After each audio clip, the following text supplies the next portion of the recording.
You're listening to Artistic Finance, show 184. On today's show, we talk with technical director Tab Birt. We discuss not selling yourself short, getting on a stagehands union call list, burning out, being cynical, and the joy of theater, the secret investment vehicle called a Roth IRA, and we learn a little bit about glass blowing. Links to everything we talk about is in the show notes and at artisticfinance.com/184. Without further ado, let's get to the show.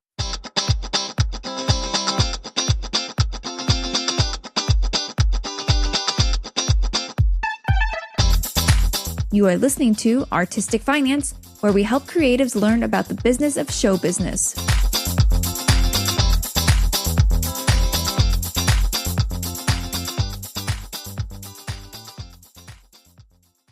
Welcome and thank you for listening. I am your host, Ethan Steimel. We are recording this March 3rd, 2025.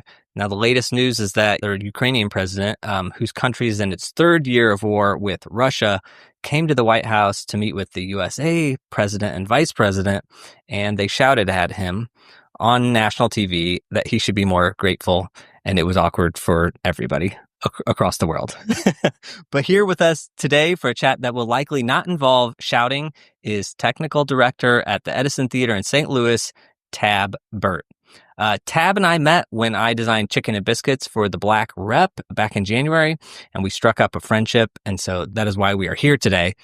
All right, Tab, hello, welcome. Hi, thanks for having me. Yeah, can you tell us a bit about yourself?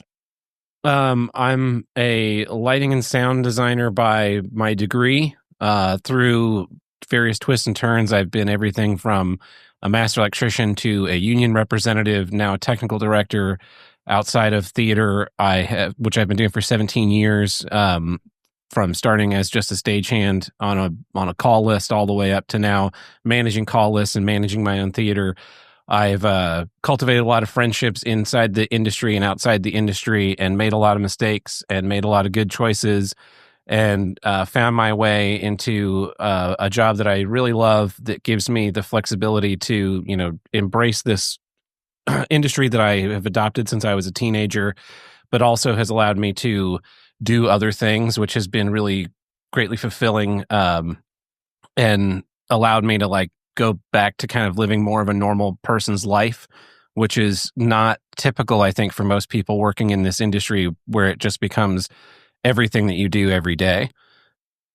I'm happy to come here and kind of chat about how I made those choices and turns, and maybe help people make a little bit different, better choices and turns, and get a little bit further ahead of the curve than I was.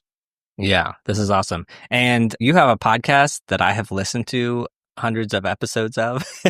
And I love the way you talk, because it's not a theater-based show, but you talk about it, and I hear things because I'm of the theater industry, so I hear you talk about it a lot.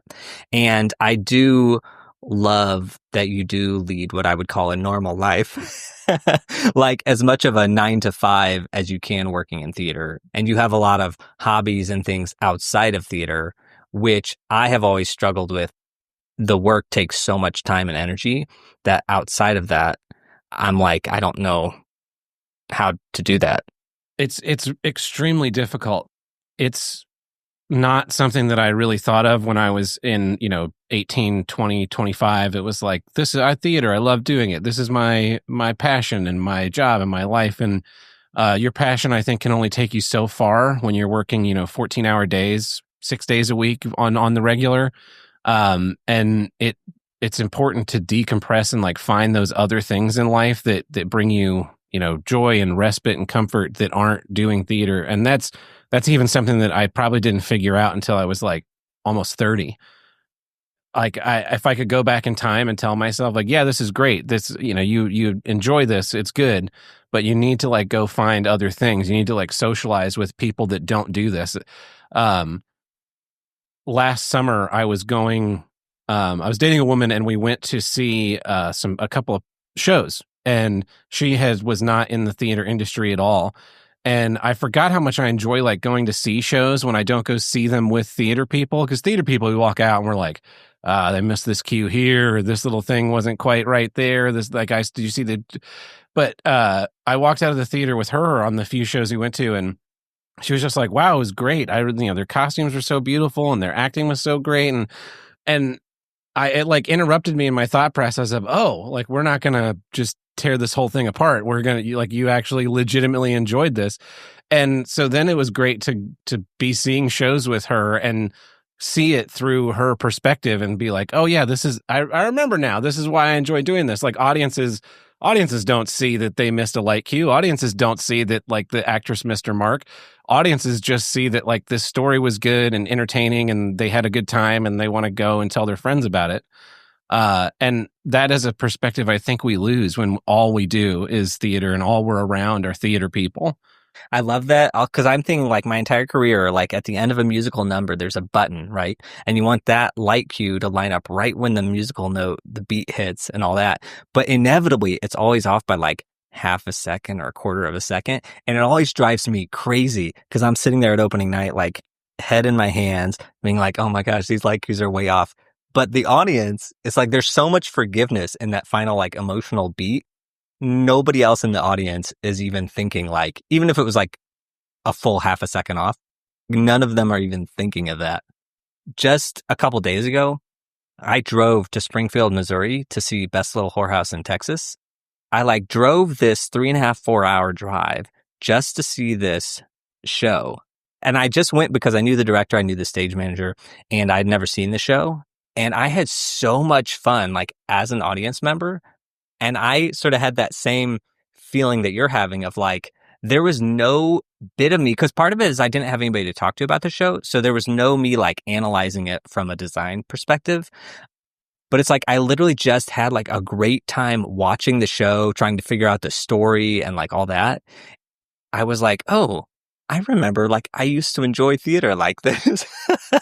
And it's easy to become cynical, when you're working so many hours and, the pay's not great and, maybe you've got a director that's not great to work with and, you start to just become defeatist about all of it, and because it's taking so much of your like personal time away and it's supposed to be this passion, you get to begin to feel, I begin to feel this guilt about, like how much time it was taking and that I wasn't enjoying every minute of it like I used to. And I think part of that process has also been being better about, let's give time to the other things in my life. Like let's spend time with friends. Let's go do fun and interesting things that aren't going to see shows, taking up hobbies. That's all like, it's a mental health cleanse and it lets you get back to that. Like, oh yeah, that's right. People are having fun. People enjoy this. This is why we're doing this.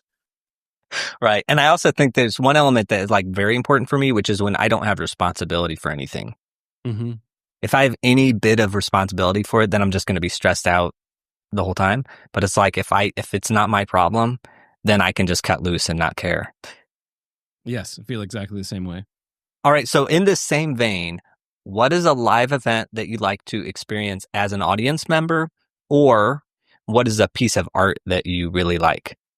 I think the greatest live event that I ever attended was Rush's final concert tour. They opened the first show of their tour, and it was only like 20 dates in Tulsa, Oklahoma, my hometown. And it was a beautiful like tribute to their career and their fans, and it started with their most recent album and this like big elaborate set of their last tour. And you walk in the door and you're like, they're reusing the same tour set? What is going on? But then they evolved it. And as they played the previous album, they transformed the set into that album's set. And then they took an intermission. When they came back, they had all these stacks of Marshall amps. And as they continued backwards through the discography, by the time they got to their original inaugural album, Rush, they just had amps sitting in chairs and they had a projection of like a high school gymatorium behind them. And, because that's where they started. And so it was this great like musical journey of them like reflecting on their thing. And it's the greatest concert I've ever been to. It's been like totally spoiled me for concerts to to not have this like magnificent through line, and just to have, they played everything you'd ever want to hear them play all in one go. And it was, and then they did the 20 dates, and then Neil Peart died like a year later. So there's never going to be a reunion. We're never going to see Rush on stage again. And and it was on my birthday too. And so my friends took me for my birthday as a huge fan. And it was just like this magical, perfect night that will never be like recreated. But I often think about it and just remember like how much fun that was, and hope that maybe there'll be something that someday eclipses that in greatness and in enjoyment. And whether or not that happens, I guess we'll just have to see. Makes me want to go find their lighting designer and be like, because I just assumed they had the same one up until the end, and talk about that. Maybe that's for another show. All right. Your financial personality, are you good, bad, or neutral with money? I'd say I'm probably neutral. I took a very non-lucrative career and picked up a very expensive hobby in glass blowing. So, every dollar that comes in goes like straight out into doing that. So I took a big hit in the pandemic. I was in the process of trying to move into a house, and then everything was shut down, but I was like kind of trapped in this path that I was going. And so, we had this promise. We got laid off at the middle of March of 2020. And then, so we were like on leave for months. And then finally we were actually laid off on July 1st, which was like right at the time that they cut all the additional unemployment benefits. So it went from like unemployment being like $1,000 a month or $1,000 a week to, $300 or $400 a week. I don't remember what the exact number was, but it was substantially lower. So we got like 2 weeks of the high one, and then they cut it all off. So I'm trying to move into this house.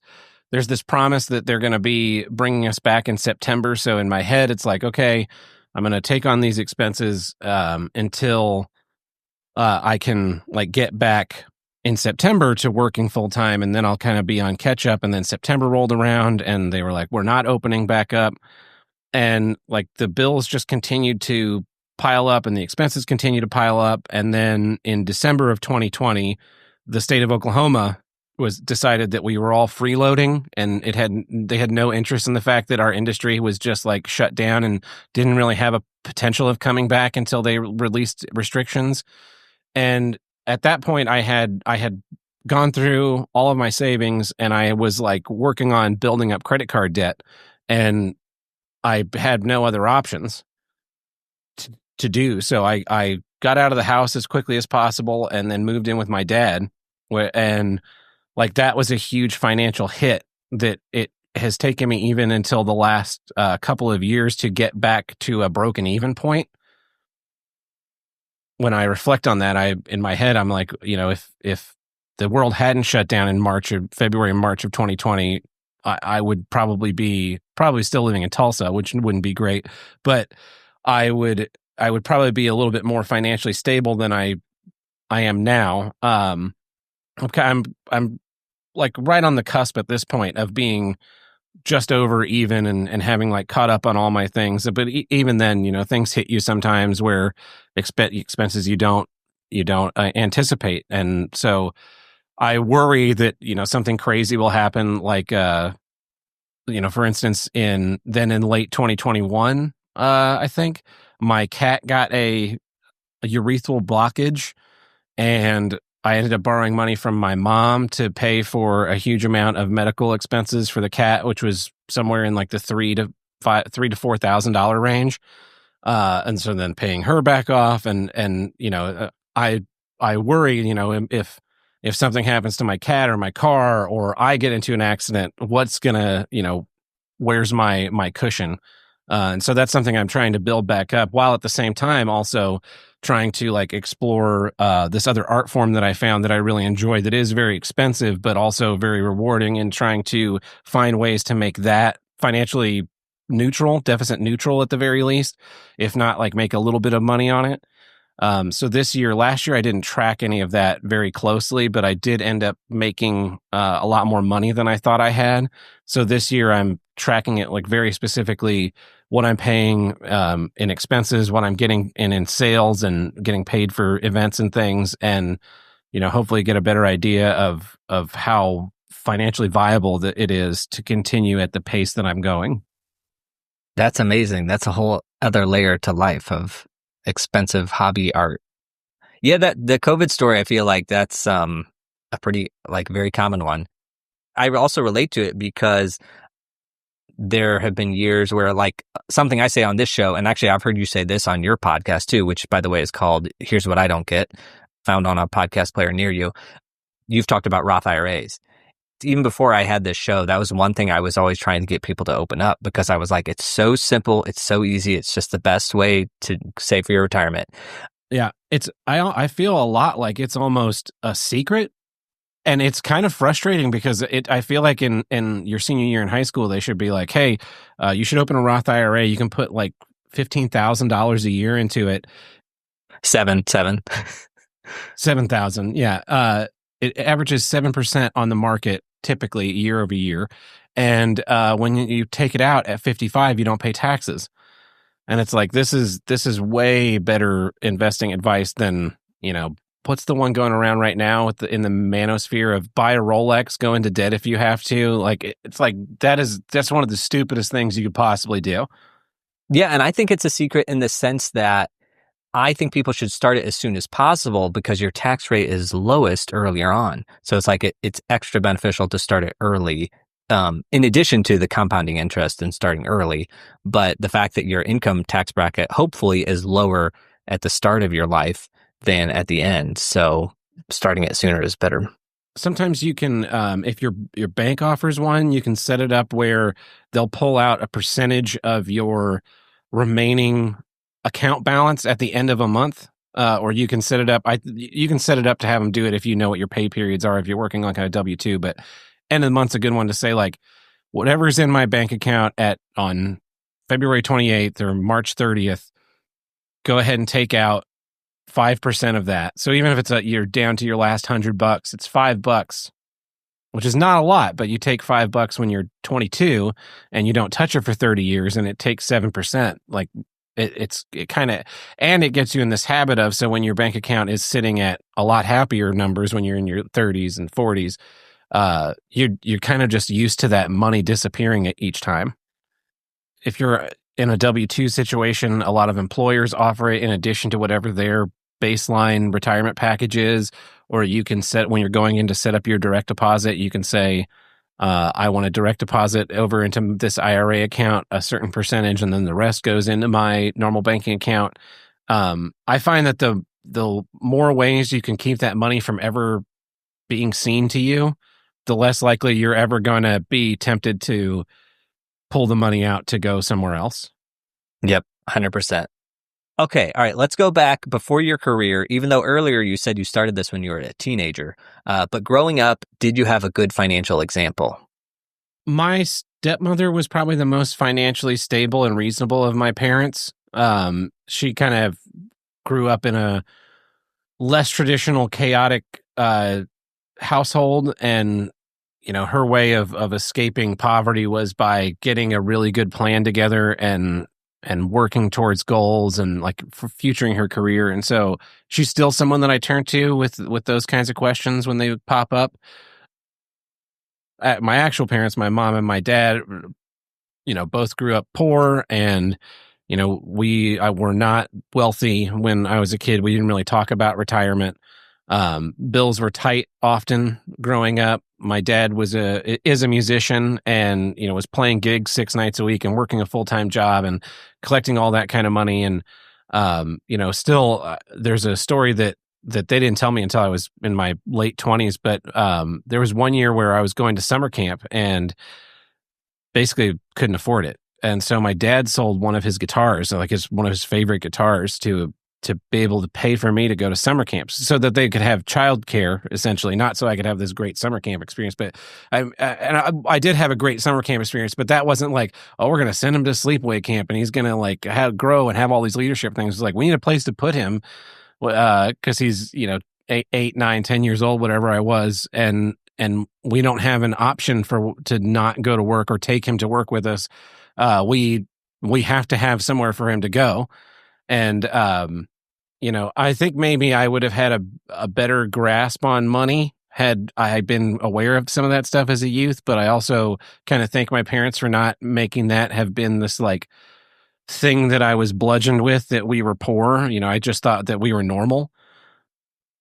And also, I don't know how much my parents knew at 20 in their 20s and 30s about investing in retirement accounts, or having a savings for emergencies, or explaining compound interest to someone who's 12 years old and doesn't have a job. It's hard to say what the alternate universe version would look like if they had done those things. I think they raised me to be like happy and self-sufficient, so I think they did a good job. All right, so then at the start of your career, what did your finances look like at that point? So when I graduated from college, so actually my career started, I took a really untraditional route of getting to where I am, where I graduated from high school in 2009, and I hated school. I just didn't want to do it. I couldn't imagine going for another 4 years to get a degree. I didn't know that I wanted to work in theater, but I didn't really know what the path was to go to college for that. I decided to not go to school right away and try and get jobs working as a stagehand. And so I started working on the referral list for the stagehand local in Tulsa, which is all based on seniority. And when you're on the bottom of the E list at 18 years old, you're only getting the like big 100-person WWE calls and the big concerts, or when Wicked comes to town, or those kinds of things, which is not really it might be viable in somewhere like New York or LA or Chicago, but in Tulsa, Oklahoma, the call list is 400 people and you're at the bottom of it, and the average call is somewhere in the 30s to 60s. You're not getting called on every single one, so that it's hard to develop that into a career. So I worked in non-union theater jobs, and the major one that I got was Tulsa Community College had a separate performing arts center on one of their campuses that was mostly staffed by students, but they would also hire outside professionals.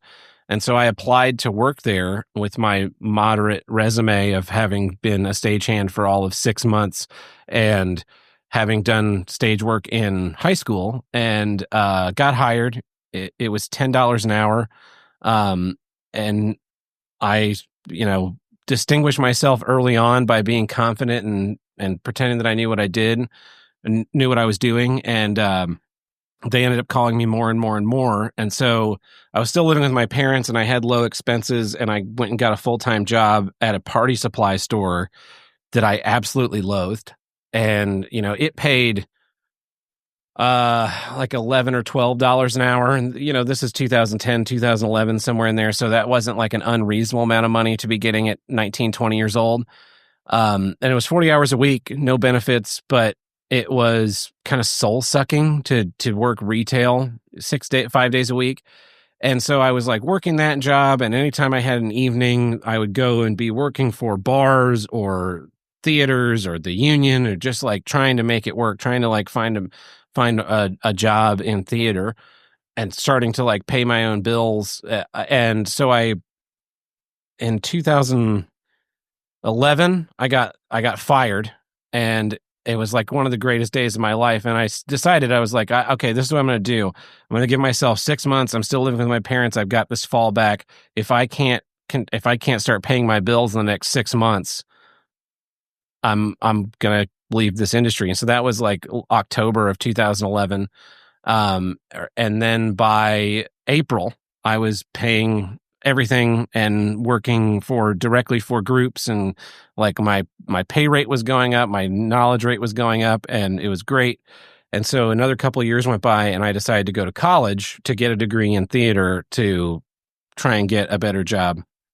And so when I graduated from college, I had $40,000 in student loans that needed to be starting to get paid back. I had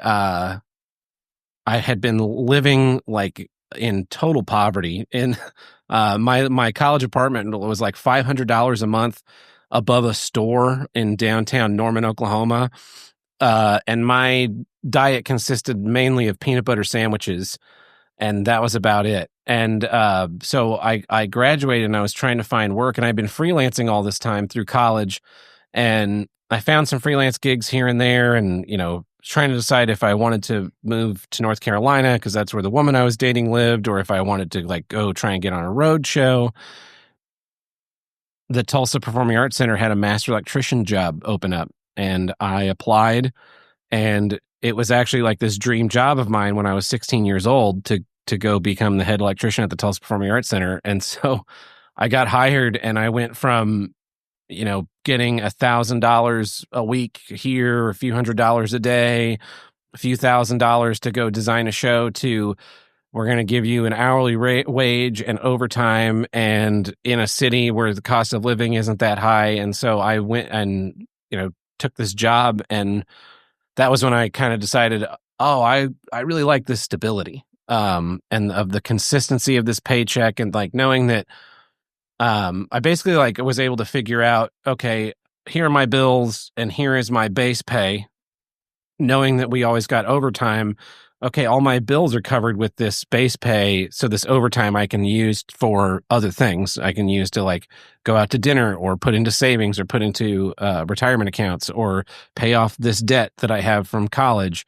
And so that was, at like 26, I think, that was really exciting to be able to start paying, or to, have this idea that, hey, I can like actually make money doing this. Yeah, that's amazing. And just to clarify, that was when you got that steady gig. Yes. Not before. Yeah, not before. Before that, it was like, I would go I would do shows for, my rate all through college was $200 a day. And then if it was a bigger production, if it was like a full light and design, it was anywhere from like $1,500 to $2,500 for a show.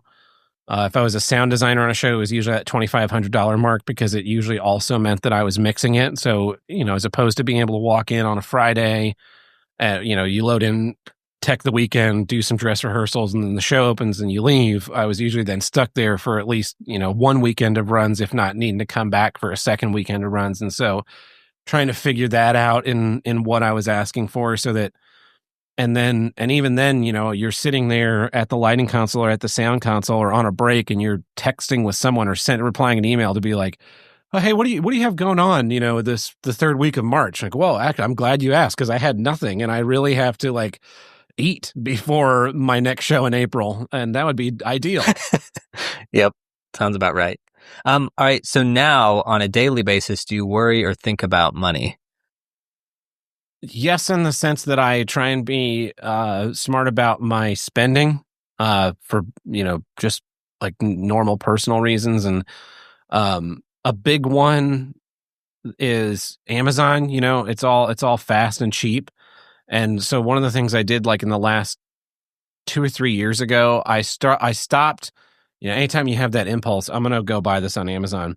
I'll go look at it on Amazon, and I'll find the one that I want, and then I'll add it to cart, and then I don't touch it.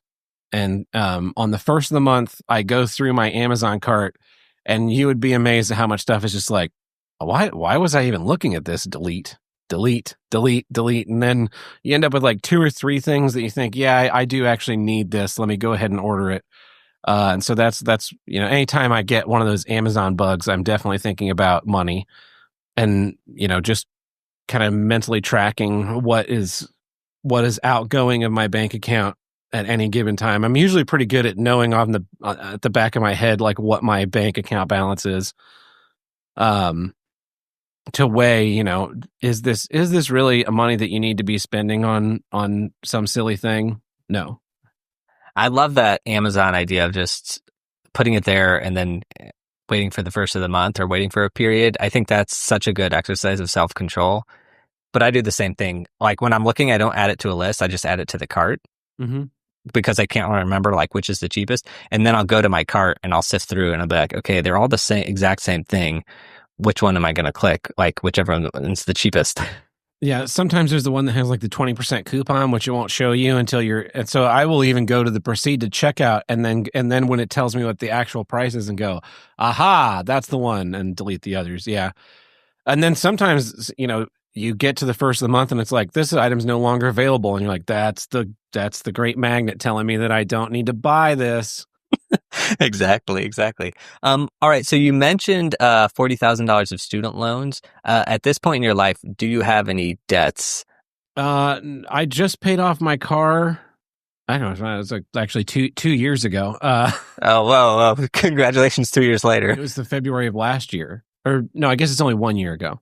That was when it was paid off. I do a thing where all my bills auto charge to my credit card, and then my bank account auto pays it off on the first of the month, because that's when I get paid. And that's really helpful in that you get, like car insurance is due on the 23rd, and electricity is due on the 1st, and this is due on like the 15th. And so rather than like having all these little incremental charges out of my bank account, they go to my credit card, and then I get 5% cash back. So I essentially am only paying 95% of my like monthly bills.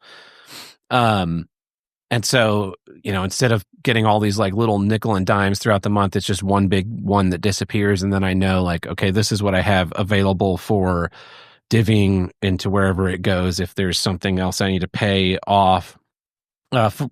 Really fortunate that I don't have any medical debt, because I haven't had any medical problems that weren't on workman's comp. Yeah, paying on student loans, things like that is mostly what is my debt situation currently. Yeah, until you're dead, probably. It seems to be the way of the world. Well, they keep deferring them, so it's like, if you just hang on long enough, maybe one of the presidents or administrations, just maybe. Fingers crossed. Fingers crossed. All right. Have you ever used a budget? Oh, yeah. I use budgeting spreadsheets all the time. It's actually a way that I decide if a job is worthwhile. So the last time I did this was when I moved to St. Louis in 2022. I went and looked and got an idea of like what rent costs, using some cost of living calculators, figured out, these are like ones that I know, like my cell phone bill is not going to change if I move to Missouri, but car insurance is going to change. And so figuring out what that difference is going to be, and then putting it all in there and figuring out, okay, this is what like the monthly outgoing is going to be as a guess. And then this is the money you're offering me. And, I always take whatever monetary offer they give you and multiply it by 0.69. Because typically you're losing about 31% to taxes and savings and IRAs and 401ks and whatever other like employee share, vision, dental health kind of stuff. And so then I go like, okay, based on what money I think that I'm going to be expending, this is not enough. And so, figuring that out. And then, also things like tracking expenses. I was kind of willy-nilly about my glass art for the last year or so, and this year I'm trying to be a little bit more cogent of that. Mostly I was doing that just so I could like pretend I thought it was all net negative. I was like, this is all net negative. I'm not making any money on this. And then found out that like I had kind of covered most of the expenses for the year. And I was pretty pleased because that's a really difficult threshold to make it through. Also, if anybody's watching this video or you're watching this on YouTube, your background is a bunch of glass pieces, which are super cool. Did you make all those? Yeah. So this is what's behind me is a series that I released last year, almost a year ago. It's called the Burns Series 2. It's named for my friend Kim. I was going through a grieving process, and I didn't decide to. I was making pieces, and I was in the middle of making them, and I realized that I was processing my grief through making art. It was like immensely freeing to realize that I was, one, doing that, and two, capable of doing that. And so now they've all gone for sale. One of the pieces is in Finland. One of the pieces went to my stepmom in Broken Arrow. A couple of the pieces have sold at Third Degree Glass in St. Louis. And so it's like, I don't know if I'm cursing these people by giving them my like bad experiences in life, but it was really freeing to be able to do that. So yeah. Okay. So all those pieces are gone. None of them are available still. There's a few of these are still at Third Degree Glass. Got it. Well, I'm in St. Louis. Maybe I'll go hunt him down. Yeah. Okay, I love what you said about multiplying your fee or the money you're getting paid by 0.69 to just account for the 30% going away in taxes. And I just want to point out, because I do that with 1099 income, but that also works for W-2 income too, because at the end of the day, it's roughly the same amount of money that you're taking home. Yeah, and when it's great for 1099 stuff. That was where I started doing it, and then now, even with W-2 stuff, they give you an offer letter and they say, we're going to pay you $55,000 a year. We're going to pay you $23 an hour, and it's like, oh, that's great. That's more money than what I'm making, right? This is going to be great, and then you don't really realize that. That what the net you actually see isn't necessarily going to be that entire $23 an hour. It might be less. And so that's a really good question to ask in interviews too, is to find out like if they've got like a 401k or a 403b, what percentage they will match, because you want to put that percentage in there. You're leaving money on the table. If they're like, oh, we match up to 6% and you're only putting in 3%, you are losing money that your employer like has, cut out for you. So get it.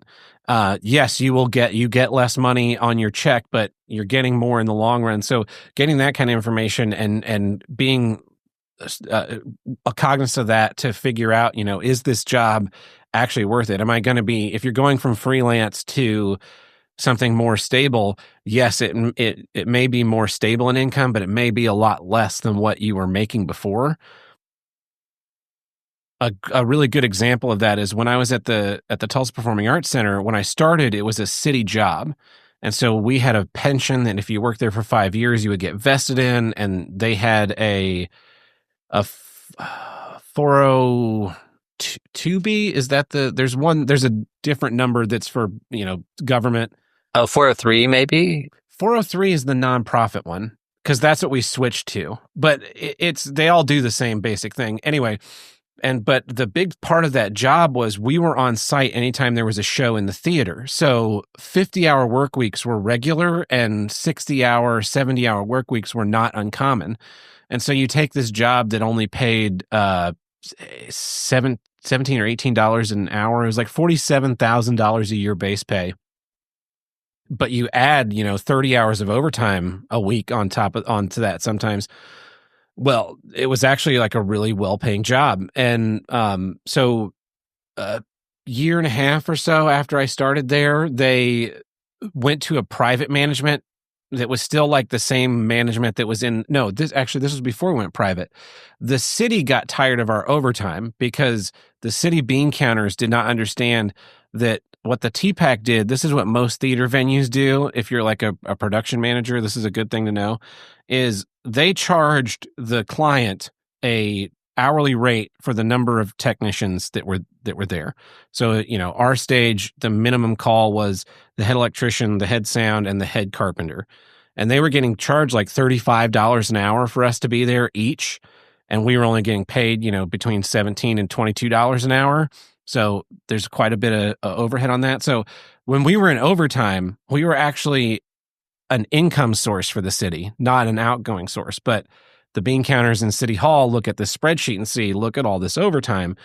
This is bad. Stop doing it. And so they reclassified our jobs and took us from being department heads to being like supervisors. And they moved us on a ladder so that it looked like, oh, we're giving you an hourly raise.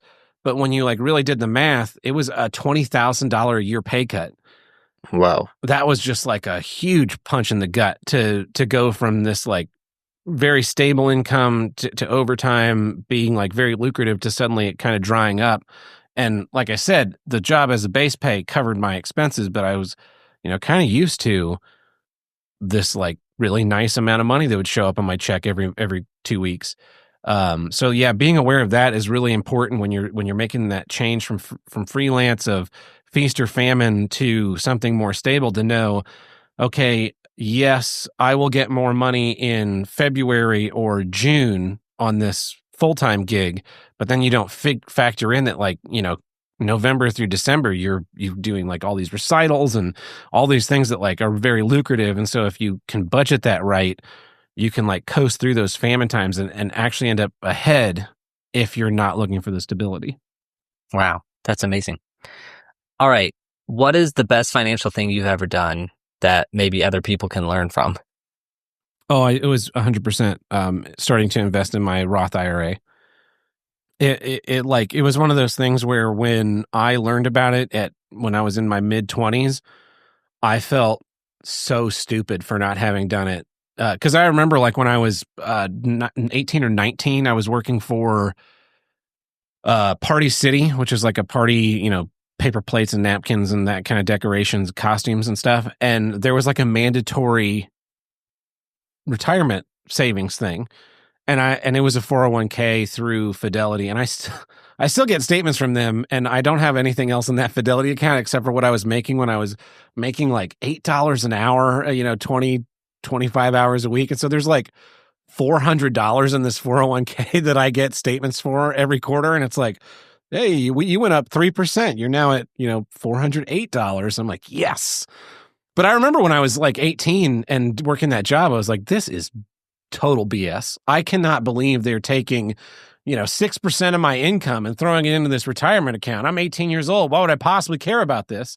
And what I wish I could do is like go back in time to myself at 18 and go like, yes, you are right. This is a scam, but you should be doing this also into this one that you're not going to end up paying income tax on when you're 55, and income taxes will be crazy.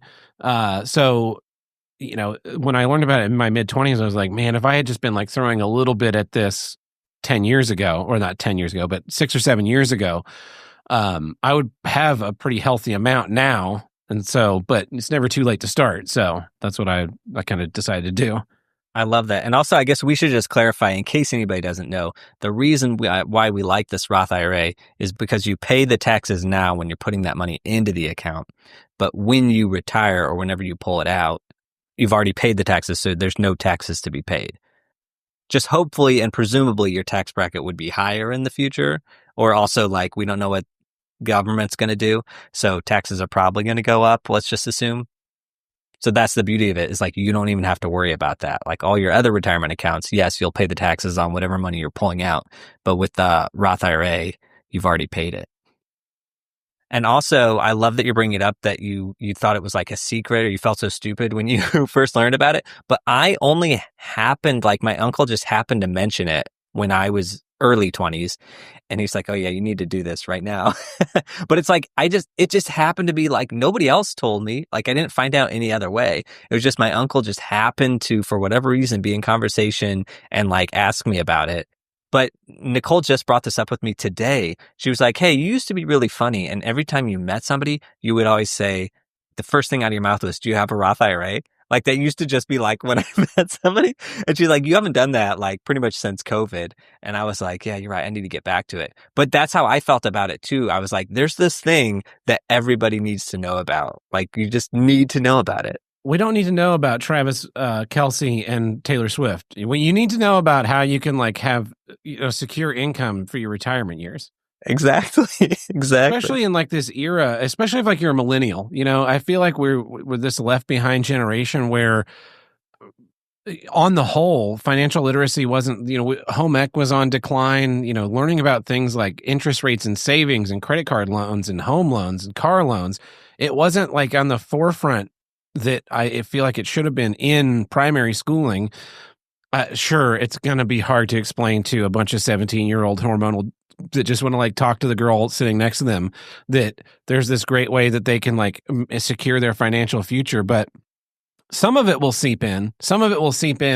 And instead of someone going and like getting a car loan on some, $65,000 Mustang convertible and signing, something that's like 17% interest for 54 months at 5, you're going to go, maybe I should, go with that Honda Accord that's, going to be a lot lower in payments, because I understand what like compound interest and APR means, because you see it on these ads, but it does, Well, I have hope for the future generations, because I was at my nephew's a couple months ago, and he was like had his homework on the table, and it was like this budget spreadsheet, So like some sort of class in his high school was making him do like this budgeting thing. And I was like, whoa, I never did anything like that at all. And I remember the only time in high school anybody mentioned it was Algebra 2. I wasn't good at math, so I guess I made it to Algebra 2. I don't know why or how. So maybe it was Algebra 1. I don't know. But the teacher at like the end of the semester, we had like gotten through everything we needed to. And he's like, I'm going to explain to you why you might want to take a second mortgage out on your home. And like,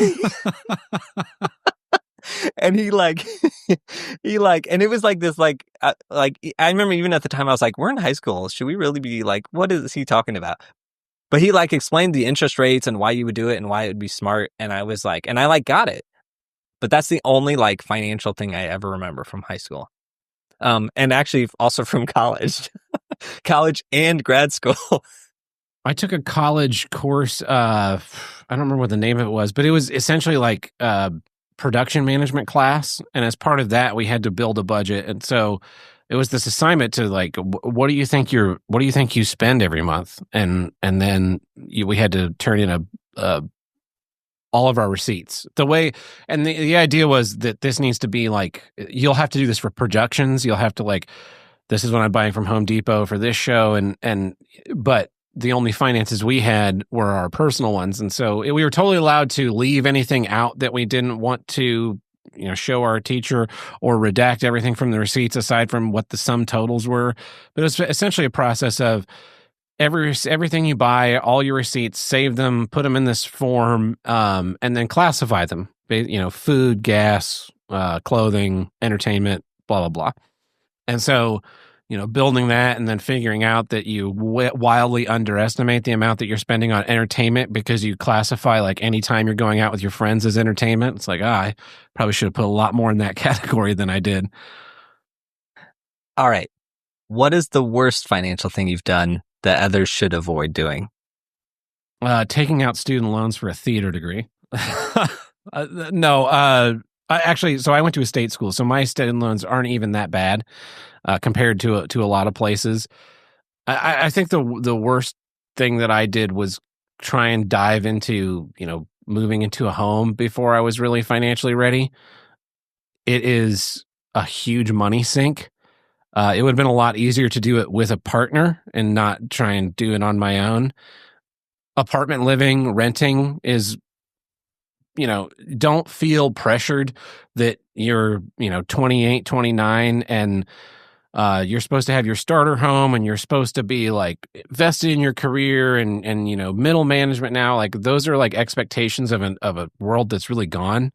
I think it's totally okay to still be in an apartment, a 1-bedroom, a 2-bedroom, being in a rental home, and trying to like figure out living with roommates. Like there's really, if you're getting along with them, there's no shame in cohabitating with someone to share the expenses.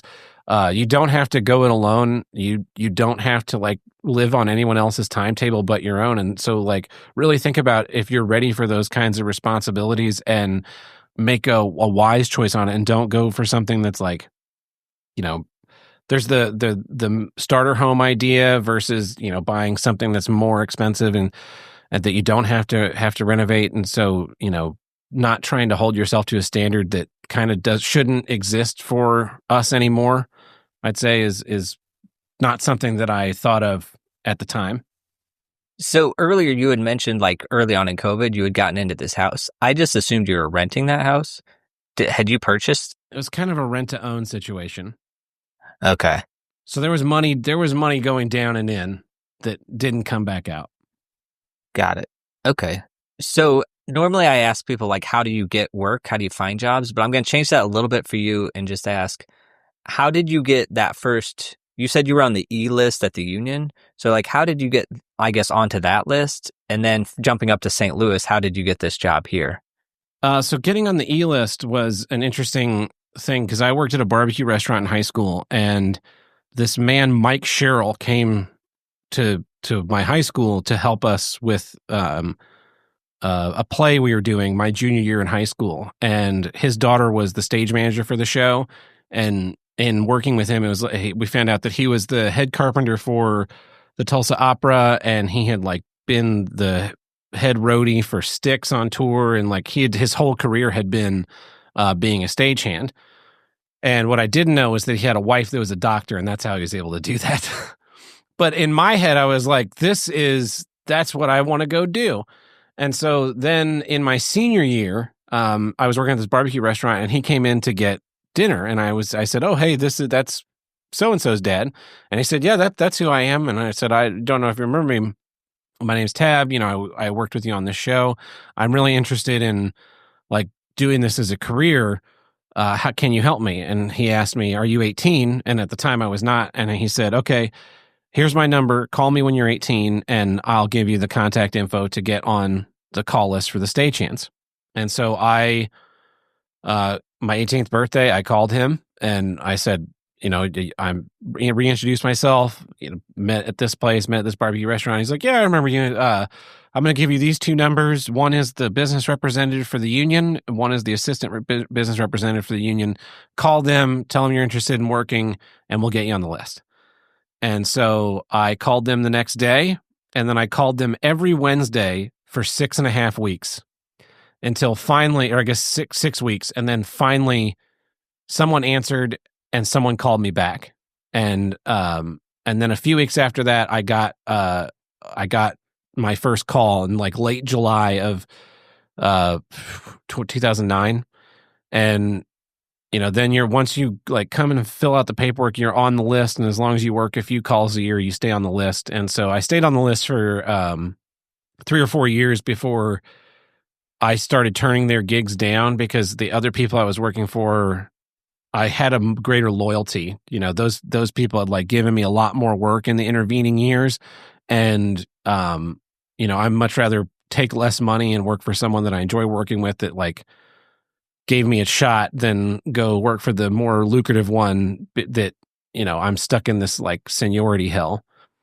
And so, and then in the beauty of irony, I eventually ended up being this business representative for that union. Like I guess it was like 12 years later, 13 years later, I took those people's jobs. So I should have told them then, "You don't know this, but the future is now, old man." So I had that job. I was the union representative for the stagehand union, and my college called and they asked me to come back to mix a show for them, which was ironic because I left there with a really bitter taste in my mouth about the whole place, just because it was a very challenging and taxing time, and it was hard, and I was in this job that was like very managerial. It was when I was 16 years old, I imagined that hell was sitting in front of a computer looking at Excel spreadsheets all day. And then somehow at 30 years old, I found myself sitting in front of a computer looking at Excel spreadsheets all day, either a call list for a show coming up or invoicing an event coming up. And so my college called me and they asked me to come mix a show for them. And they offered me more money than I've ever been given to do a show in my entire life.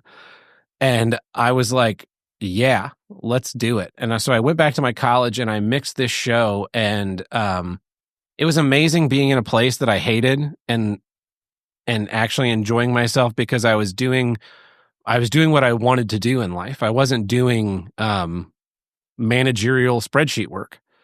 And so the week that I got back to Tulsa, I was working for Tulsa Ballet, lighting designing a show for them.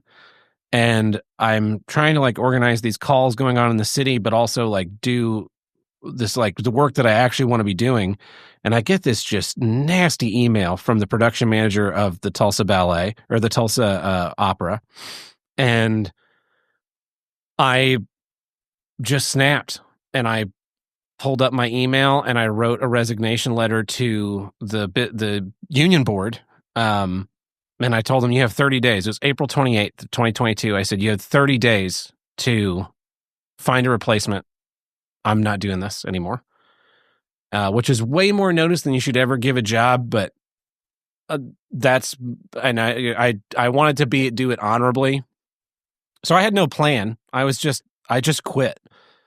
And on May 2nd, I was sitting in my office at the BOK Center Arena managing this show that I just had to sit there for because we had crew on in places, but I didn't have anything to do because I was the union steward, so I was over the call. And I went on offstage jobs, and this job here in St. Louis popped up, and I'm scrolling through the job listing, and it's just like, we need someone who can understand and mix sound. Check. We need someone that can be a master electrician and also lighting designer. Check. We need someone who works with projection systems and projection mapping and QLab programming. Check. We need someone that can do video editing and live video switching in operation. Check. We need someone who can do rigging and mild scenery construction. Check. And I'm just like going through this listing, and I'm like, this is so absolutely written for me.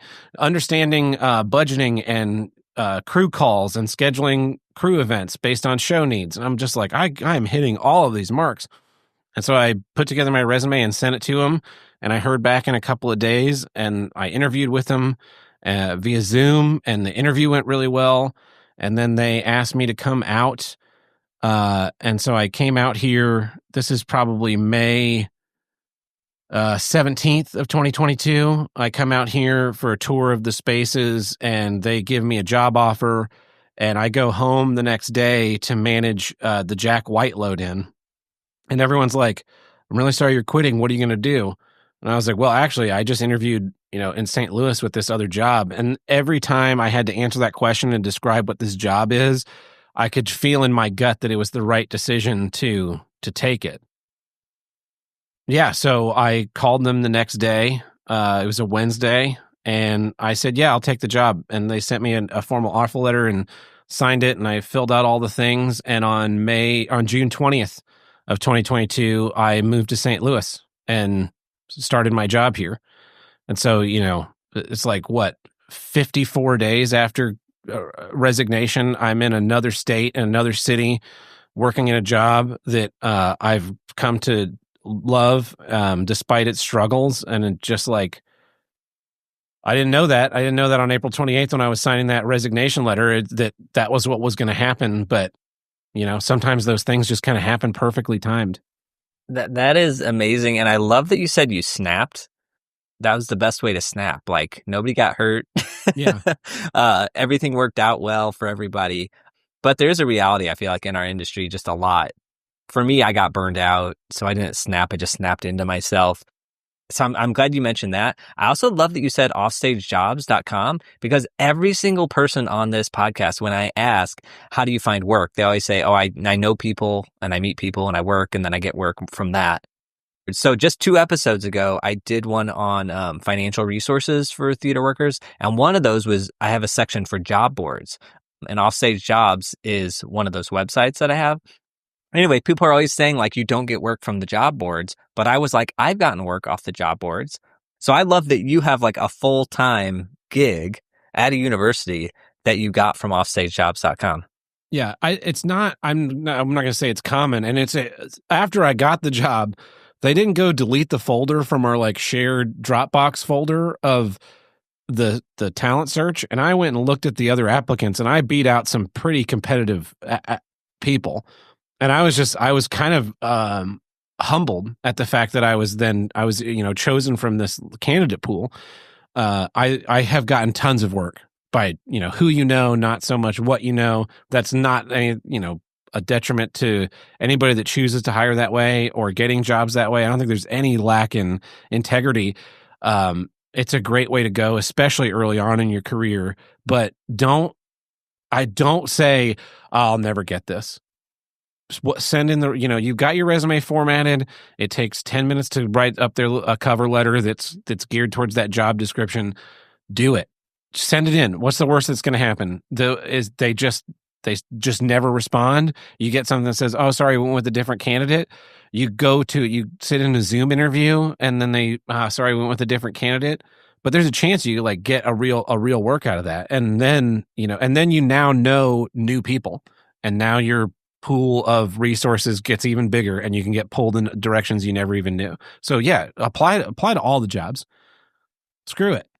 During COVID, I heard somebody say, like, if you have roughly 50% of what they're looking for in a job listing, because those are always like, they want so much, and you read it and you're like, no human being could do all that. I remember somebody saying, like, if you can do roughly 50% of it, put your name in. Like, you're good enough to put your hat in the ring. Yeah, absolutely. And I'm also glad you're saying this because since I've like pulled back my career a little bit, and I've like been going to the regular job boards like Indeed. There's this listing that I've been thinking about applying for, and I'm like, but why would they hire me?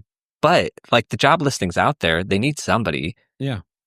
After this, I'm going to go apply for it. Even if you get denied in an interview stage, sitting through an interview and like being asked those kinds of questions where they, at some of them, they ask you these like bizarre questions, and if you're able to like think on your feet and answer those, even if the job that maybe isn't perfect for you, because the other option is, right, you apply for a job, and as you learn more, you kind of go, oh, I don't know if this one's a real good fit for me.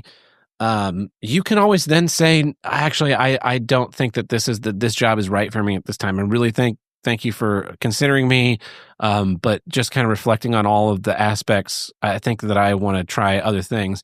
And they will be annoyed, but they are not going to like come ruin your career. You know, they're just going to go to their next person on the list and say, hey, can we have you in for another follow-up interview? Yeah, you've ruined like half an hour of their life, nothing more. Well, or 30 seconds. Really, they're over it after that. Okay, which of your jobs has been most well compensated? But since you have a full-time gig, I assume well, I don't know. You can answer it how you want. But also you mentioned that audio gig at your college paid you more than you've been paid for any gig before. So maybe what did that one pay?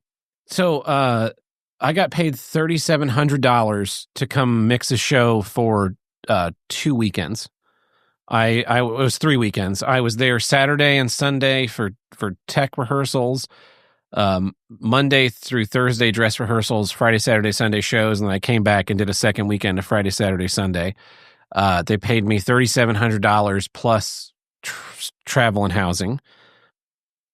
That came about as a weird fluke in that my mentor, Alan Heiseroth, he called me. He was the one that called me. He was the only person from that university that I would have answered the phone for.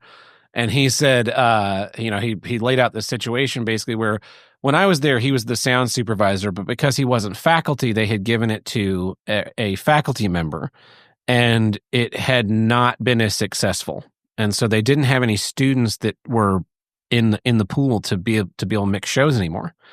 And the first name that the School of Musical Theater came up with as who do you think could possibly do this? They were like, well, Tab was always great. Could he go do it? And then I think someone went to Alan and said, this is, they want this to happen. Could you call him? And he called me, and I was in this situation with the union, and I was like, yeah, why not? Let's do it. And he told me on the phone that day, he said, okay, I'm very upset about the way that the sound program has been treated, so I'm going to get you the most amount of money I possibly can. And so I didn't even negotiate. He went and negotiated this fee, and then they called me and they're like, this is what we're offering. And I was like, sure. Let's do it. And in like another one of those things is, so actually in about a month, I'm going back to my alma mater, not to mix a show this time. This time I get to mentor a student sound designer through a tech process. And again, it was a question of who's the person that can do this. So I get to do what Alan did for me, and they offered me more or less the same amount of money. And so I was like, I thought it would be way less this time, but I guess because the old contract exists, that it keeps paying these dividends. So, him going to bat for me that one time has now, enriched me a second time. And now I get to do, I get to give back what he gave to me. And I'm really looking forward to getting to do that. So I was actually like answering that email right before I hopped on for this show. I assume you're then going back for like the Saturday, Sunday, like basically a week. And then once the student has it open, then you're out. Yeah. So I'm working remotely. We'll be like in meetings and emails and offering whatever support and advice I can give, that I'm uniquely qualified because I know the spaces really well. And Ironically, I've been where that student was, where they had a show last semester not go very well, and so they need to really, do a good job this semester. So I know the state of mind that they're against on this, and so then I'll go out there for the last day of load in and help button up whatever last minute stuff with making sure everything's connected and working, and then sit there in tech and help out however I can. And then they said that I could leave before opening, but I was like, I'm taking this to the finish line. We're getting through opening, we're getting that handshake from the musical director, and we're, getting you did a great job. That's the goal on the, and then I will come back to St. Louis. That's amazing. That's amazing. Because also, that's sort of what I'm looking for here in St. Louis is stuff like that. Because the mentoring, I'm like, that I can do, baby. It makes you feel good and it makes you feel like you're doing something. Yeah. Yeah.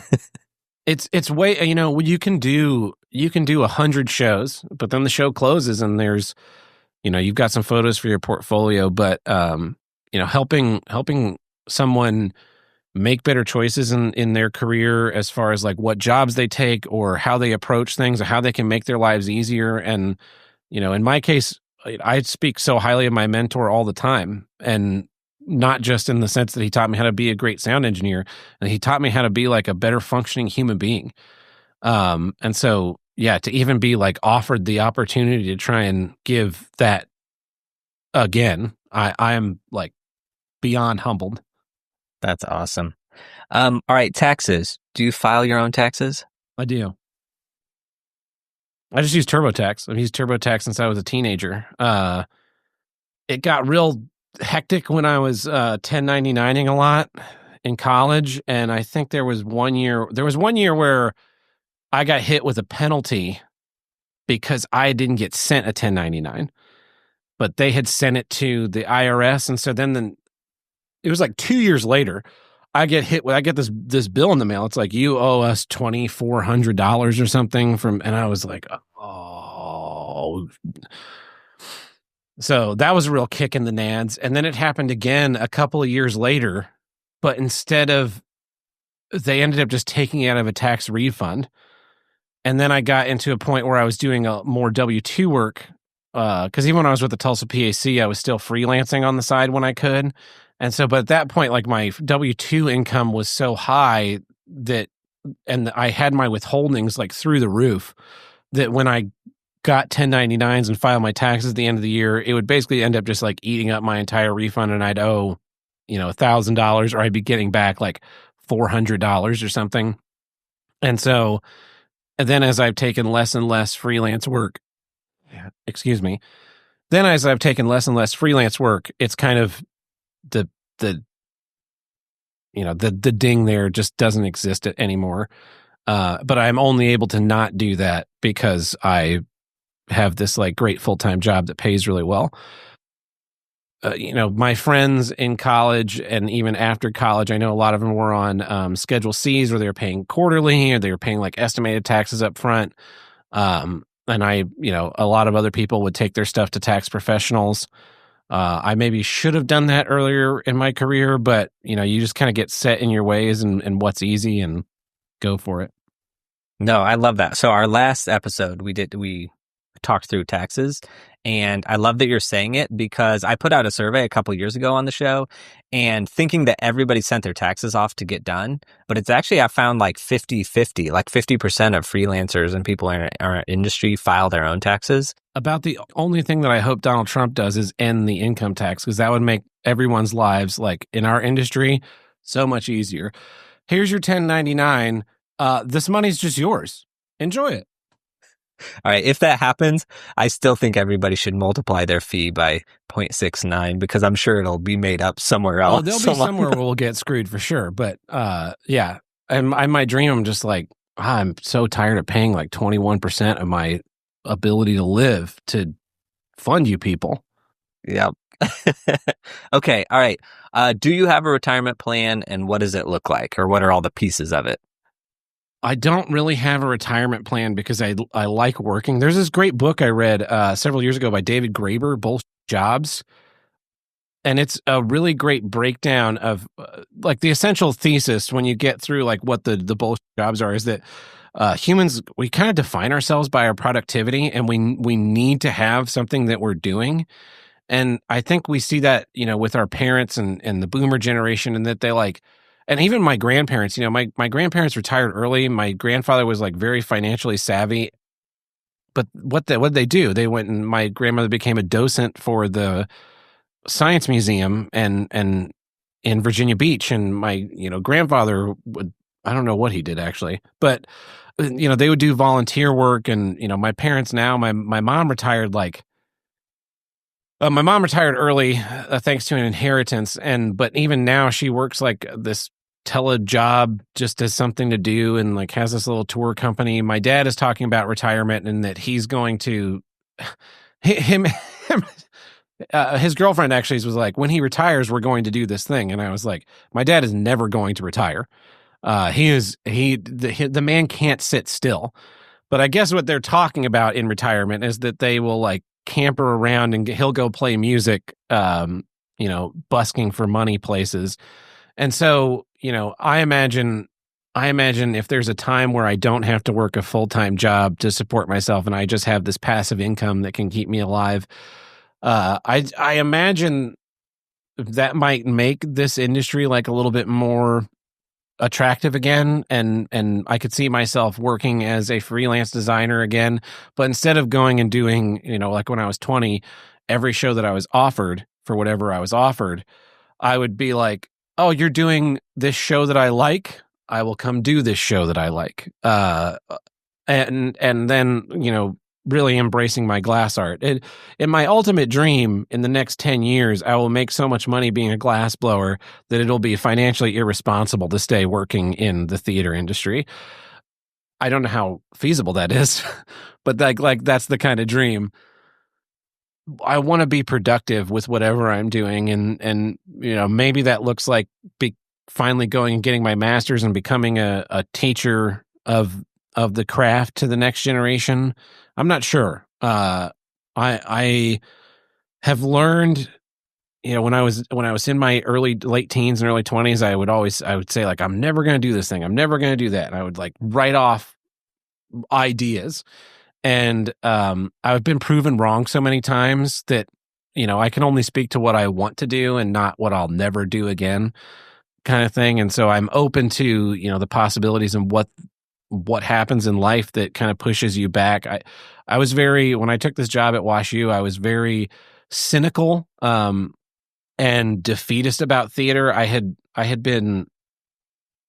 worked with guys for so long who were cynical about theater that even when I was, in my early 20s and deciding to go to college, they were telling me, oh, it's not too late to change your major. It's not too late to change your major. And then, graduated, and they're still making the same kind of jokes. And I had absorbed that, but I had also like gone through so many things that made me like fall out of love with theater, that one of the things I really, really love about my job is that the students that work in my theater aren't theater students. They're like mechanical engineers and biomedical engineers and pre-law, working in the School of Medicine, psychology majors, like all different things. But they took the job in our theater because they really love doing theater and they like the problem solving. And so it's an escape for them to come do a hang and focus call or a scenic load in or move soft goods around. It's like a little bit of fun that they can take a break from their computer science classes of, sitting and clacking on a keyboard for 3.5 hours to do this like mentally engaging and physically engaging work that is kind of tangible. And, that's really rubbed off on me in the last few years. And I've started to see in them what I was when I was their age, and that I just really love the art, and it's reignited the passion and the love of being in theater that I had when I was much younger. And so I hope that, with continued exposure therapy, I'll completely lose my aversion and maybe walk back these statements that I've made in the last couple of years about having retired from, I officially retired from theater last year. I did a show, a lighting design for a show. And I was like, this is it. I'm out. See you guys later. That's amazing. It's so easy to get cynical. And I feel like in this conversation, we've had a good balance of like cynical, non-cynical. And also I'm thinking, because you mentioned like earlier, you were like, I want to do a show that like I want to do. And right now for me, that's Best Little Whorehouse in Texas. I'm like, if anybody wants to do that show, I'm game for it, because like I just had so much fun at that show that I was like, this is what it's like to love theater again. Yeah, for me, it's My Fair Lady. If anyone was ever doing My Fair Lady and wanted a lighting designer, like I would do it. Okay, that's one I don't like, so I will hand it off to you if it's offered. Also, you mentioned David Graeber, and I love him. We've talked about him on the show before. He passed away a couple years ago, but there is so much stuff of his, like interviews he's done on YouTube, that if anybody has some free time, go look up David Graeber, just because his sort of like outlook and philosophy, and he's also a researcher, so he's really well researched in all his stuff. He's really into data. And you mentioned Bullsh Jobs. Bullsh Jobs was an amazing read. At the time, I felt I was in one of his categories of Bullsh Jobs. I don't feel that way about my job now, but it was fascinating. Like the data that he presented, and he's talking about the way that people identify themselves through productivity. And I was like, oh yeah, and then I kind of see it. I'm looking at my parents, and I'm like, oh, this is why, you retired and are still have this job, and this is why you my dad is like constantly playing gigs and has this full time. We just can't, as people, can't sit still. We want to go do things. We want to create. So I want to read that book, because he has another one called Debt: The First 5,000 Years. That one I have read, and it's really great. So anyway, yeah. So I'm glad you brought that up, because he's awesome, and I'm going to go read that book. There was something else you said that I wanted to respond to, but oh, well, your glass blowing. I love that plan for you to make that so lucrative that you have to give up your job and stop working in theater. So I support that, however that's going to happen. But you've said it, so maybe it'll work out. Manifest into the world. Also, I want to ask more about your retirement. So you've mentioned Roth IRA, and then I assume your job now has 401k or something like that. Are those your like retirement accounts? Yes. My Roth IRA is through my bank. Well, actually, I have two, because I have one through my bank, and my employer now also offers one. So I have like 6% of my income going into that Roth IRA. I have 6% of my income going into I think it's a 403B that they then match with another 6%.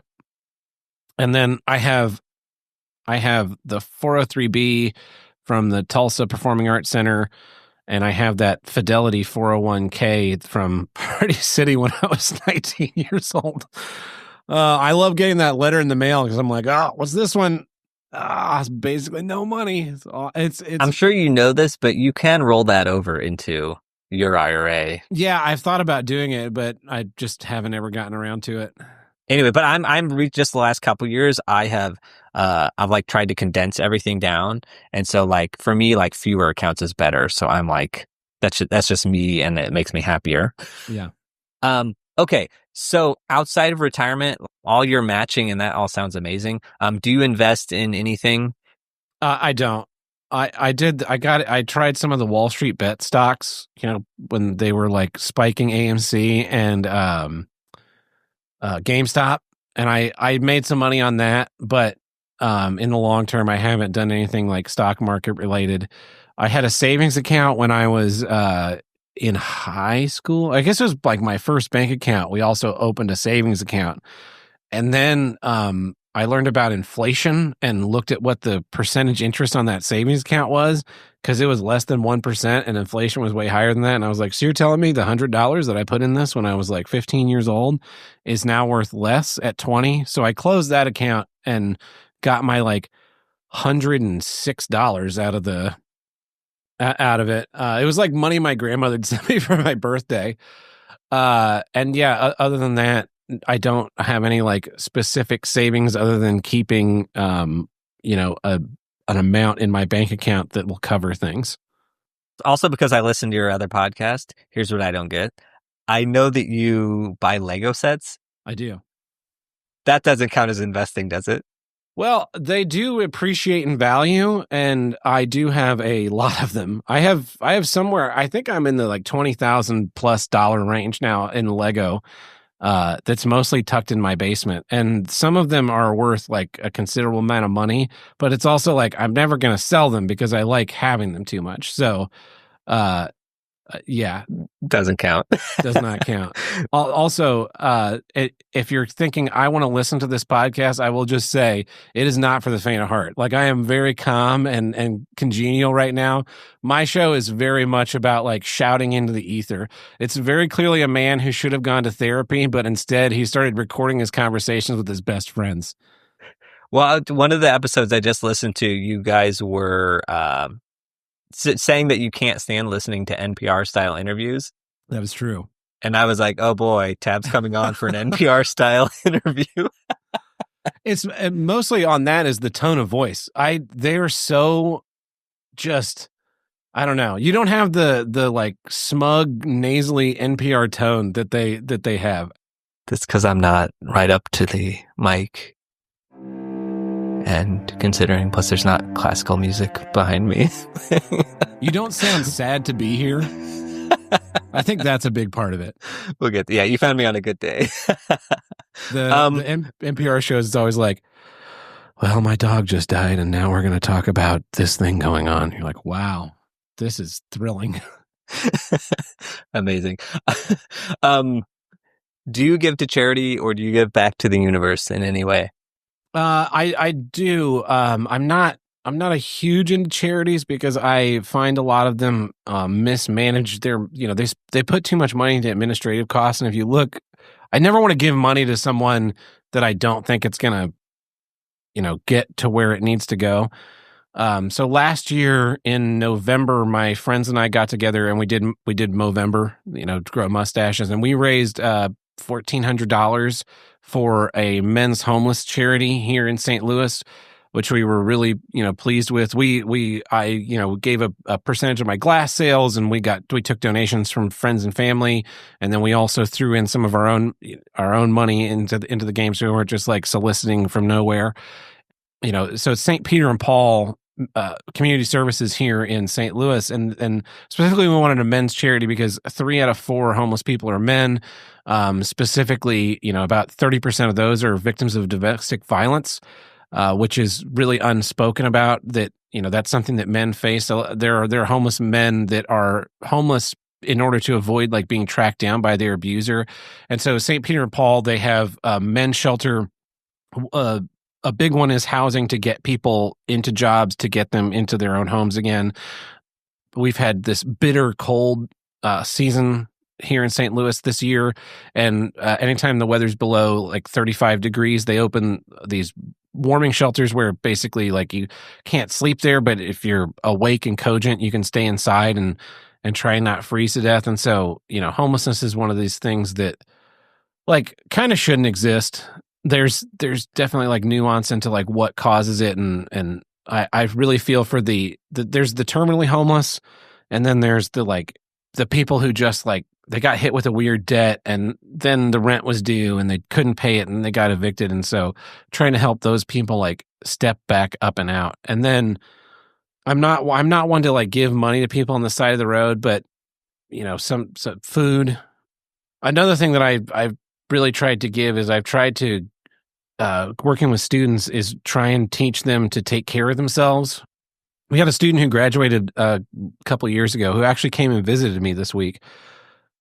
She's a huge overachiever. WashU are like some of the most elite students in the country, and they're all just these huge overachievers, and they're little geniuses who are kind of like functionally unable to understand some things in the real world, and they say yes to everything, and like they're at real risk of burnout. And so I got this card from her when she graduated, and it just said, I thank you for all my time and everything that I learned here at the Edison Theatre, and I promise you I'll be sure to eat every day and I'll say no more often. And I was like, look at that, we made a difference. Like she is 10 out of 10 gonna be super successful at everything she does, but even if she runs at a 9, She's still going to be super successful at everything she does, but she's going to have the stamina to go way further than her peers who are trying to be 10 to 10 all the time. And so that's been hugely rewarding in helping young people understand to take care of themselves, that life isn't all about, even if it's not theater that you're going into, if you're going into computer sciences or political science or mechanical engineering, like you got to take care of yourself. You have to be able to live past the end of opening night, whatever that means. The saying no is such a good thing, because I had two people in college try to tell me to say no more, but it wasn't really until a couple years ago when I had a kid and I was forced to say no. And then once you start saying no, it's like, oh, this is really great. Mm-hmm. This is better for me. All right. So wrapping up here, regarding finances, what advice would you give somebody who is starting their career now? Don't underestimate your worth and don't sell yourself short. If a show comes along and they say, we're going to pay you $150 a day, and you know what your expenses are, and $150 a day isn't going to pay for those expenses, even if you take your monthly bills and you figure out, this is what I owe for a month, you have to figure out, is this one day show, is it covering the baseline of just that day? Take your overall sum and divide it by 30 or 31 and figure out, no, I really need to be making, $200 a day, $250 a day. And don't be afraid to ask for more, because someone who says, oh no, we only pay $100 a day, that's it, that's all we've ever paid, that's not someone you want to work for. You want to work for someone that wants to pay you more, that wants you to be successful, that wants to pay a fair and equitable wage, because the second you say yes to one of those underpaying jobs, again, knowing people in the business is a lot of it, and so they you get hired by Joe's theater company to do a 2-day show for $300, and then his buddy Fred calls you up and is like, hey, I want you to come do a show like you did for Joe. And you're like, okay, great. My rate is $500 for that. And they go, well, Joe only paid you $3. Can I pay you $3? And it's like, now you're the $300 lighting designer. And, if that's not going to, if that is what you need, great, go for it. But if you need more, you are the only person that's going to advocate for you is you. And that's the number one thing. And don't be afraid to ask for more. And don't be afraid that if I say no to this, something else isn't going to come along, because, not guaranteed, but at least your calendar will be open. So if someone does call you and go like, hey, I need an assistant on this show, and we can only pay like $750, can you do that? And I was like, well, that's actually way more than what they were going to pay me to do the real job. So sure, I'll come do it. And then someone else. Yeah. And also, you've talked earlier about looking up living wage calculators online. But like, if you don't know what the rate is, don't sell yourself short accidentally. So just ask people, like, what is the rate, or what did you get paid? Because people will share this information. Especially if you're coming from a small town or so I'm from Oklahoma. A day rate in Oklahoma that's good, not comparable to a day rate in California or New York or Chicago, or so be aware that sometimes people will bring out non-local talent, and they'll be like, oh yeah, we'll fly you here to Portland, and we'll pay you $250 a day, $35 a day in per diem, and we'll put you up at this hostel that we have. And you're like, wow, that sounds really good. And then you find out that like a Portland designer is getting like $500 a day and a $65 a day per diem. And you're like, oh, that's why they're willing to pay for like a $65 a night hostel and a $300 plane ticket. Yeah. And also my method, because I have come up with some people who like, I'll ask like, hey, what are you getting paid or whatever. And some people actually won't share it with me, which I get really annoyed with, but whatever, I respect it. That's cool. But also my method is like texting 3 or 4 different people to get your answers. So if somebody doesn't answer you or doesn't get back to you or something, just ask more people. And if all else fails, email artisticfinancepodcast@gmail.com and I will try to get you an answer. But yeah, the more you know. All right, Tab, last question here. Where can people connect with you, and who do you want to connect with you? I'm on Instagram. My handle's Tbirt Design, TBIRT Design. It started as a handle for being a lighting designer and a sound designer, and now it's transitioned into mostly glass art, although I do sometimes post theater stuff on Instagram. I have a new website. I actually pointed my domain Tbirt Design from it was basically just a link to my Dropbox portfolio, or a Dropbox link to my portfolio, and now it points at a real website again, also for glass art, as I'm like making this transition in life. But I'm happy to be of contact. Like, shoot me a follow if you like to look at interesting art, or if you want to shoot me a message if you have questions about what is going on in the industry, and if you want to offer a job, I'm open to it. If you want to ask, like, hey, is this a fair rate for this in St. Louis or Tulsa, Oklahoma? I can definitely answer those kinds of questions. If you, I like talking to people in this industry. I like this podcast a lot because I think that there's so much obfuscation as far as like what do these contracts look like? Do these pay rates look like? And it's so easily hidden in none of us talking to one another. And then you just kind of find out like, oh, what are you getting paid for this one? Like, oh, I'm getting paid way less. This is kind of BS. And so the more conversations we can have about like, what is fair? What is equitable? How do we prioritize our lives? How do we make things, better in the future? What would you do differently? Like, yeah, let's talk about it. Let's have an open and honest conversation about it so that we can become a force that makes this industry.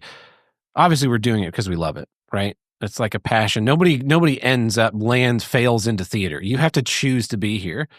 That doesn't mean it has to be the way that it's always been. As we all like get a little bit older, get a little bit wiser, end up in higher and higher levels of management, we finally have like a fulcrum to make this better for the people who are coming up underneath us. And Tab, one more time, I'll say, here's what I don't get. That's the name of your podcast. I'll put a link to it in the show notes. But like Tab said, it's not for the faint of heart. There's a lot of shouting. There's a lot. Be aware of that if you decide to go listen. Tab, this was awesome. Thank you so much. Yeah, thanks for having me on. Really appreciate it. That's it for this week's episode. My takeaways are Roth IRAs. Yes, a great use of 10 minutes is opening up a Roth IRA and setting up automatic payments. Something Tab said that is very worthwhile. Try to get money into your retirement accounts without you seeing it. So when you get a paycheck, before you pay the bills or purchase anything, get that 10 or 15% into your retirement accounts, because if you never see it, you're never going to miss it. Tab said he used spreadsheets to determine if a job is worth taking. He also mentioned including livable wage in that calculation. Now, Design Action has a spreadsheet that I'm going to link to in the show notes, and it is set up for that too. And connected to this, I love Tab's idea of multiplying a paycheck or a fee by 0.69%. So if you also want to save your 10% for retirement, you could change that number to 0.59%. And so that way you have your fee, you multiply it by 0.59, and you can see what your check is actually coming out to after taxes and after you put money into retirement. The story about not getting a 1099 and then getting fined by the IRS 2 years later. Note, it wasn't an audit per se. It was just a, hey, you missed this and now you owe us the money for it plus interest. So this is a reminder for you to keep a list of all your jobs and what they pay so that you can report those on your taxes, even if they don't send you a 1099. And especially keep this in mind if you're moving around. I'll also point out that it was a mistake and it really wasn't that big of a deal. Just like in last episode, the tax professionals were saying, don't be afraid of the IRS. And in that situation, yes, they caught a mistake and he had to pay more, but it really wasn't that big of a deal.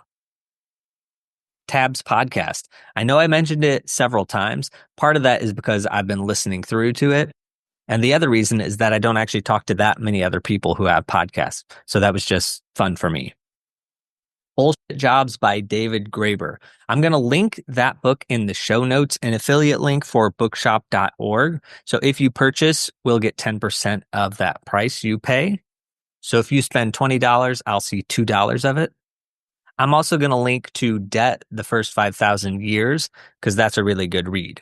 And then finally, I'm going to include a YouTube link to a lecture that David Graeber gave, just because he's fun to listen to and super knowledgeable. And finally, $4,000 for Tab's cat's surgery. So everybody always says that kids are not like pets, but I think there's enough similarities that I fault no one for making comparisons. So when we talk about rainy days and saving up emergency funds, your pet needing a surgery is certainly a rainy day. All right, those are my takeaways. Now, there are 6 extra minutes of content after this episode ends. It is Tab walking through his glass art spreadsheet of profit and loss for the year. Now, it's best viewed on YouTube, so you can actually see the costs and sales that he has outlined. If you're interested in seeing that, let the theme music play out, and then that audio and video will be at the end. Now, if you've made it this far into the episode, it means that you're like me and you sometimes embrace a long attention span. If something is really interesting, we can totally lock in and pay attention. That is one thing that I love about podcasts, is that it lets us make long form content. Like for this episode, we took 2 hours uninterrupted and we let the conversation flow. Though believe it or not, I did edit it down. And actually, before Tab and I sat down to record, I listened for 2 hours to lighting designer Beverly Emmons chat about her career and lighting on Broadway in the 60s and 70s. It was a designer table talk that was organized and sponsored by USA 829, and it was moderated by last week's guest, Asia Jackson. Now, I bring this up because Beverly is the sponsor of the lightingarchive.org, which has a lot of theater, dance, and opera light plots and paperwork, both from pre-digital times, like on Broadway, shows like A Chorus Line or the original West Side Story, to shows that are running now, like The Lion King, or a show that closed last year on Broadway called Appropriate. And I should tell Tab that the original paperwork for My Fair Lady from 1956 on Broadway is in that archive. But of all those things, they are all free of charge on the website and anybody can view them. Now, one of the things I love on the website is a recording of one of the founders of modern theater lighting design, Gene Rosenthal. It's a 30-minute radio interview from 1955, and I'm so glad that it exists and that it's in that archive. But I bring it up because I wish it had gone on for another 2 hours. And that's what I'm appreciative that this podcast lets us do, is have these hour-long or multiple hour-long conversations. So I mention all of this as a way to mention our Patreon page for the show. If you want to help support the work that I'm doing with these interviews and this content, I would certainly appreciate it. And you can do that at patreon.com/artisticfinance. There's $5 a month tiers, $10 a month tiers, or you could pay annually. But any amount, large or small, is super helpful. Now, if you're listening and you're already a patron, thank you. As we know, all heroes don't wear capes. Now, the dad joke to end the episode is that I decided to buy some of Tab's glass art. Now, I went against my better judgment. I did something super cringe, and I asked him to lower some of his prices. Now, I was feeling bad about it, but Tab actually agreed right away. He said, "Sure, but just so you know, the pieces you get might look a little shattered." That's it for today. Until next time, break a leg.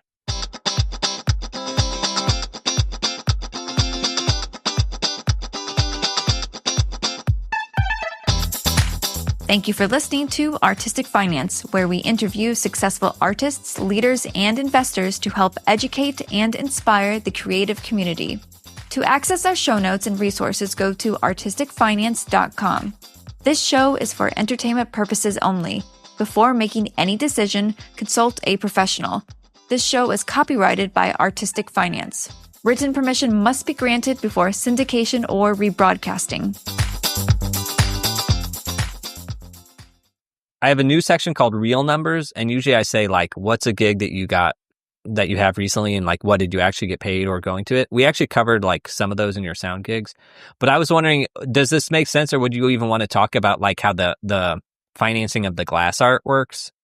So the best way that I can do it is to just show you. Okay. So this is this year's sheet. Obviously, I don't have a sheet for last year, but so when I make art, I have to rent time from the studio to make it. So the rental is, if I'm doing it solo, it's $135 now. It was $120. So that's gone up. If I'm splitting it with another artist, it's $67.50. And whether or not we do it as like someone, I book it and they reimburse me, or they book it and I reimburse them, or I book one and they book one and we just, call it even. I kind of track it as that. Then sales are pretty straightforward. If something sells, like I sold a bowl to Christian, right? That was $74. That was straight money to me. And then if something sells through the gallery, like this aquamarine vase, $81 is what actually hit my pocket. It sold for whatever, that's 60% of whatever the final price was, I guess $135.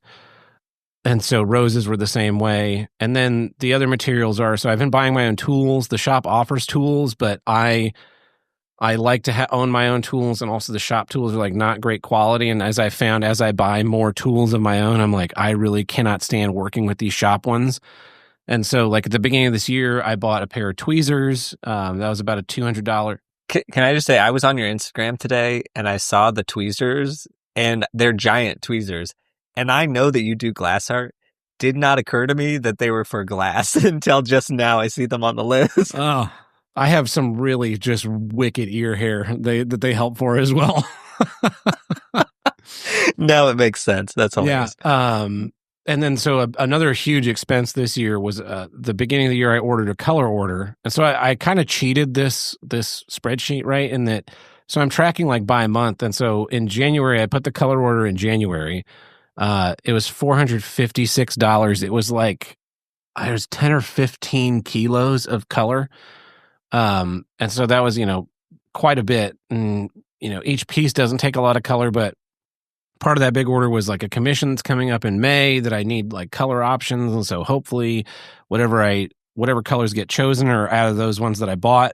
And then I can use what I already bought. And then I just use the other color for other stuff.